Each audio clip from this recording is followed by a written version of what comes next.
এটা আমার দ্বিতীয়বারের মতো আমি মাধবপুর লেকে আসছি।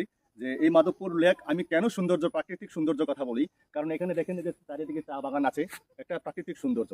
আসলে যারা আমরা পর্যটন হিসেবে আছি, আমরা যারা বিশেষ করে কাজের সঙ্গে যুক্ত থাকি, যারা আমরা সারাদিন ধরে কাজ করি, তো আমাদের অনেক সময় আমরা সময় পাই না ঘোরার জন্য, প্রাকৃতিক সৌন্দর্য দেখার জন্য আমরা সময় পাই না। অনেক সময় দেখা যায় আমরা পরিবার নিয়ে টাইম স্পেন্ড করতে পারি না, আমাদের সেই অপরচুনিটি থাকে না, এই সুযোগটা থাকে না।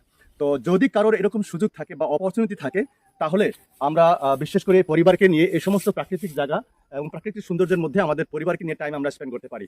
কাজেই আমরা যারা এই পরিবেশ আমরা দেখতে আসি, তখন আমরা অবশ্যই চিন্তা করব যেন আমরা এই প্রাকৃতিক সৌন্দর্যকে নিজেরা বজায় রাখি। আমরা যদি, যারা আমরা টুরিস্ট হিসাবে আমরা আসি, আমরা যদি নিজেরা যদি এই প্রাকৃতিক সৌন্দর্যকে যদি আমরা নিজেরা বজায় না রাখি, তাহলে এই প্রাকৃতিক সৌন্দর্য থাকবে না কখনো, নষ্ট হয়ে যাবে, ধ্বংস হয়ে যাবে। কাজেই আমাদের উচিত যেন আমরা এই প্রাকৃতিক সৌন্দর্যগুলোকে আমরা বজায় রাখি। তো আবারও বলছি যে আসুন আমরা এই মাধবপুর লেকে আসি, মাধবপুর লেকের যে সৌন্দর্য আছে সেই সৌন্দর্যগুলো বজায় রাখি।